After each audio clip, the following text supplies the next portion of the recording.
Alright, so here we are with another episode of Know Your Campus, and today we are at one of the campuses which does not look like a Bombay campus. Why? Because it's so huge and you can see a lot of trees inside and you can see big playgrounds around, and that's not a sight that you usually see in any of the B school campuses that is situated in the business capital.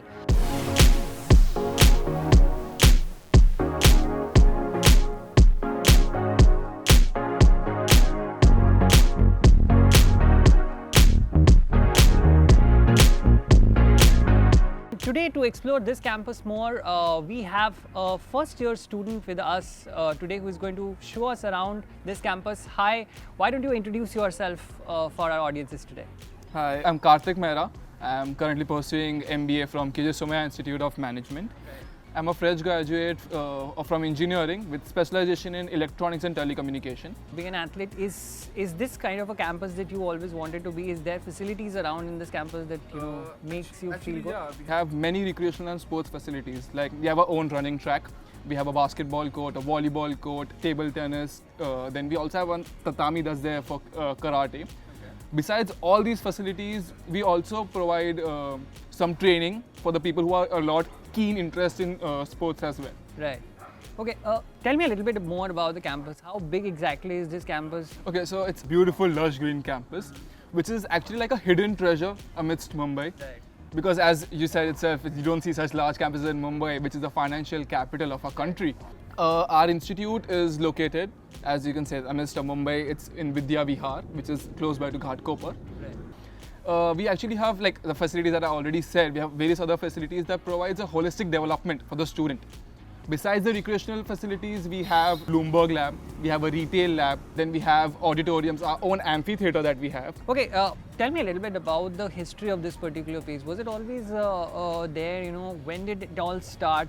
Was the management department there in the beginning to begin with? Actually, the Somaiya Institute of Management and Research was established in 1981. It became a part of the Somaiya Vidya Vihar as a state-of-the-art education for management and allied studies. In the year 2019, it became a constituent institute of Somaiya Vidya Vihar University. Now it is a private institute and a college institute of management is also autonomous. Here I would like to know a bit about the kind of courses that the institute offers and why somebody should opt for these kind of courses that is up there. So being an MBA student myself, I know for a fact like in the future every institute is providing diversified education. So our institute is actually providing an opportunity, or you could say a freedom of possibility for the academic students of 2022. They'll be choosing one major out of the 5 before their 4th semester and one minor out of the 11 minors that we provide before their 5th semester. Okay, the 5 majors that we have are data science and analytics, then we have operational management, marketing, finance and human resources. And the minors that we have, they are a lot different than general minors that are provided. We have like economics, we have entrepreneurship, we have management consulting, we have retail management, integrated marketing communication, financial services.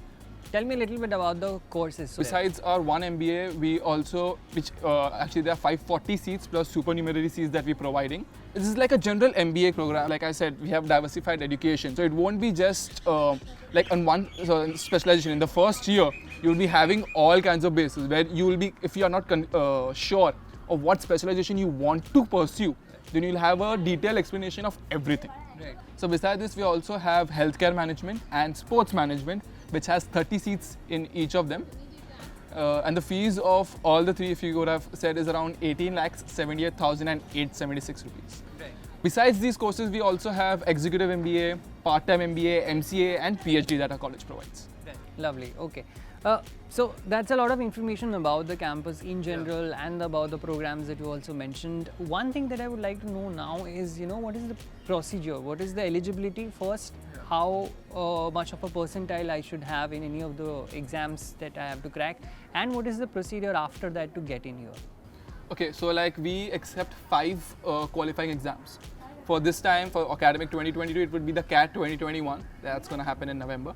Then we have CMAT 2022, ZAT 2022, NMAT 2021, and lastly GMAT. For GMAT, we actually accept for the last 3 years that's whoever has given the exam post 1st Jan 2019 and before 31st Jan 2022, we would be accepting their scores. And for NMAT students, we are accepting only their first score that they were providing, and they also need to provide send their scores while you're filling the form of NMAT and GMAT. There's an option of sending their scores to various colleges. So that they need to mention KJ Somaiya there as well. Right. So after all of this qualifying exams, okay, let me give you like estimated percentile or marks that we're actually accepting. So for CAT, we are thinking around 83, 85 percentile, that would be the cutoff this year. For ZAT, around 70 to 73.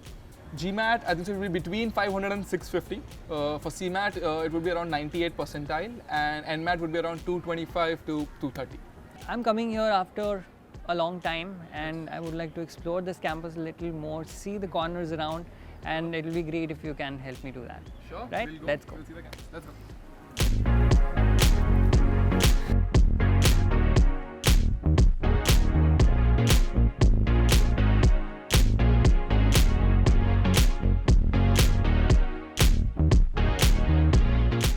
Okay, so is it just this management institute or there are other institutes here? No, we actually have various institutes because of which we have like various students and children away of diverse backgrounds. You get to interact with a lot of new people, learn a lot of new things from those as well. And that gives us an opportunity to actually get into, you know, the clubs and committees that you guys have here. It's a vital part for a B school student's life. So what are the kind of committees and clubs that you have? Let me divide them into parts so that it's easier to understand. At the top, we have the core committee, in which we have the admission committee, which I'm a part of. Then we have the alumni committee, guest lecture committee, placement, one of the most important committees.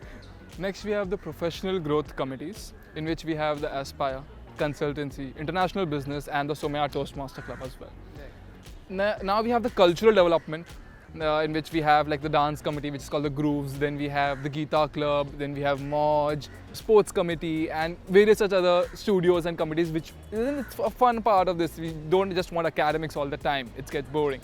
And last, we have like subject or area specific. Like for finance, we have Fin Street. For marketing, we have Interface. Then we have Quantum and Force and various other such committees as well. You know, I go to different campuses and I see different campuses being very different in their nature, right? Yeah. Something or the other differentiates them. For this particular campus, what is the USP of KJ Somaiya Institute of Management? It's not just like one thing that we have. Like I just showed you around the beautiful campus that we have. Besides this, like we have various kind of students that we, like I said, we have. So you get to communicate and there's a lot about interaction and making contacts. Besides this, the faculty that we have, they have like a lot of industrial experience. 69 to 70 faculties that we have. So it's not like they're just teaching us about business. They're teaching us like what is required in today's and tomorrow's business as well. And the rest we have around 211 companies that had come for the placement in the year 2021. Right. Moving on, Kartik, let's just talk about the kind of ranking and accreditations that this particular institute has, because that's one area which students generally prefer to study before they rope themselves in any particular institute. Okay, so like in the year 2020, the business world that's there, they ranked us 19 in all over India. Then there is the educational world. In the year 2021, they ranked us 9th in all over India. And in 2021, Times B School, I think so, it's a very famous class as well. They ranked us 7th in all over India and ranked us 1 as in the private sector that we have. So NRF ranking is 56, and we being an autonomous institute, we are a part of UGC and we come under the Somaiya Vida Vihar University.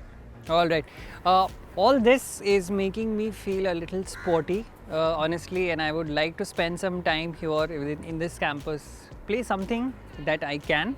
And I would request you to take me to a few places. Sure, we'll go. Let's go. Come.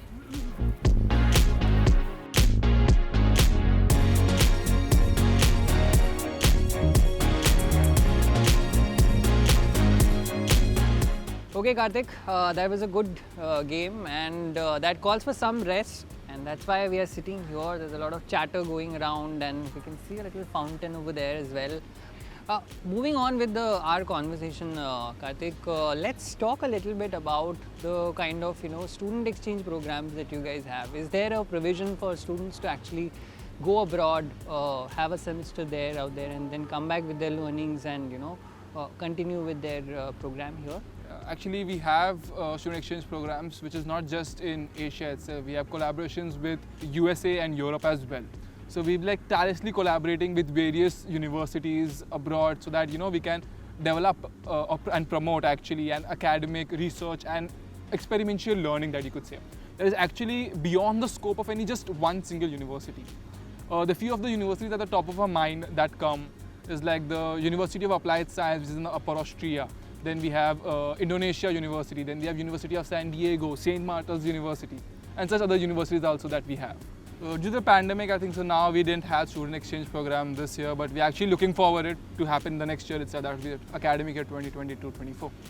Okay, so this brings me to the section where we talk about the people who have graduated from this particular place, maybe sitting at the same place where we are sitting right now. It's been like 40 years since this program is up and running, and there's so many people in diverse sectors that are working currently. Tell me a little bit about the alumni connect that you guys have here and the kind of people who have graduated from here and made their mark in business. So we actually have a program called the Alchemy, in which one of the students who are interested can enroll in that program, in which one industrial mentor is provided to each student, depending on whichever field that they're actually interested in.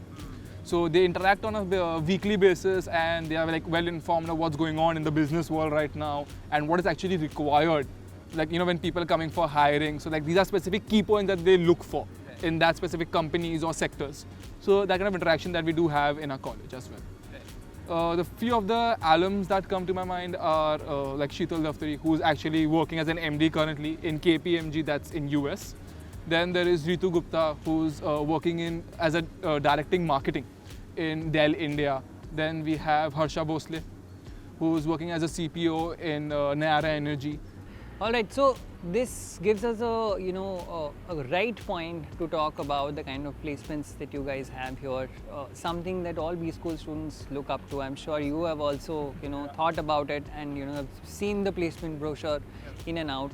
What are the kind of companies that come in here? What are the kind of sectors that you guys get placed at? And what is the kind of compensation or salaries that you're looking at the end of it? So like the general sectors that we get, you could say, is FMCG that comes in. Then we have banking and finance. There's consultancy, IT sectors, ITES. So these are like various different sectors of various companies that come. In the year 2021, there were around 517 students that have graduated from our institute, and 99.79% of them were finally placed. The highest placement that the person who got was around 29.75 lakhs per annum. The median was 9.05 lakhs for their 2021, and I think so around 211 companies had come who got their final placements. And as you know, in first year we have to do summer internships as well. So the highest for that in their 2021 was 90,000 per month. All right, Kartik, that brings us to the end of this particular episode of KYC. I really enjoyed my visit here. I'm coming here after a couple of years, maybe because of the pandemic, we could not move to campuses, and this is the best part when we do KYCs. We get to meet new people, we get to see beautiful campuses like this one. If you want to know more about this particular institute and the kind of programs that it offers, there's a link in the description below. You can check that out. Do tell us in the comments below as well what you liked about this particular video and what are the campuses you want to know about in the next episodes of KYC.